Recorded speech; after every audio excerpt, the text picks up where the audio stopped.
سورۃ الفاتحہ کی 6ویں اور 7ویں آیات سے پہلے انشاءاللہ اس ویڈیو میں ہم توحید کی 3 قسمیں سمجھیں گے۔ اس موقع پر مناسب معلوم ہوتا ہے کہ توحید کی 3 اہم قسمیں بھی مختصراً بیان کر دی جائے۔ یہ قسمیں ہیں: پہلی قسم توحید ربوبیت، دوسری توحید الوہیت، تیسری توحید صفات۔ توحید ربوبیت کا مطلب ہے کہ اس کائنات کا خالق، مالک، رزاق اور مدبر صرف اللہ تعالیٰ ہے۔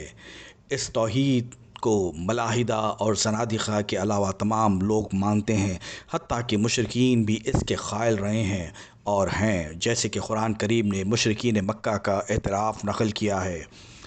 مثلاً سورہ یونس آیت نمبر 31 میں فرمایا: آپ کہیے کہ وہ کون ہے جو تم کو آسمان اور زمین سے رزق پہنچاتا ہے، یا وہ کون ہے جو کانوں اور آنکھوں پر پورا اختیار رکھتا ہے، اور وہ کون ہے جو زندے کو مردے سے نکالتا ہے اور مردے کو زندے سے نکالتا ہے، اور وہ کون ہے جو تمام کاموں کی تدبیر کرتا ہے۔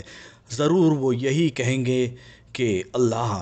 دوسرے مقام پر سورہ الزمر آیت نمبر 38 میں فرمایا: اگر آپ ان سے پوچھیں کہ آسمان اور زمین کو کس نے پیدا کیا ہے تو یقیناً وہ یہی جواب دیں گے کہ اللہ نے۔ ایک اور مقام پر سورہ المومنون آیت نمبر 84 سے 89 میں فرمایا: پوچھے تو صحیح کہ زمین اور اس کی کل چیزیں کس کی ہیں، بتلاؤ اگر جانتے ہو۔ فوراً جواب دیں گے کہ اللہ کی۔ کہہ دیجئے کہ پھر تم نصیحت کیوں نہیں حاصل کرتے۔ دریافت کیجئے کہ ساتوں آسمانوں کا اور بہت باعظمت عرش کا رب کون ہے۔ وہ لوگ جواب دیں گے کہ اللہ ہی ہے۔ کہہ دیجئے کہ پھر تم کیوں نہیں ڈرتے۔ پوچھئے کہ تمام چیزوں کا اختیار کس کے ہاتھ میں ہے، جو پناہ دیتا ہے اور جس کے مقابلے میں کوئی پناہ نہیں دیا جاتا۔ اگر تم جانتے ہو تو بتلا دو۔ یہی جواب دیں گے کہ اللہ ہی ہے۔ کہہ دیجئے پھر تم کدھر سے جادو کر دیے جاتے ہو۔ توحید الوہیت کا مطلب ہے کہ عبادت کی تمام اقسام کا مستحق صرف اللہ تعالیٰ ہے، اور عبادت ہر وہ کام ہے جو کسی مخصوص ہستی کی رضا کے لیے یا اس کی ناراضی کے خوف سے کیا جائے۔ اس لیے نماز، روزہ، حج اور زکوٰۃ صرف یہی عبادت نہیں ہیں، بلکہ کسی مخصوص ہستی سے دعا و التجا کرنا، اس کے نام کی نظر و نیاز دینا، اس کے سامنے دست بستہ کھڑا ہونا، اس کا طواف کرنا، اس سے طمع اور خوف رکھنا وغیرہ بھی عبادت ہے۔ توحید الوہیت یہ ہے کہ یہ تمام کام صرف اللہ تعالیٰ ہی کے لیے کیے جائیں۔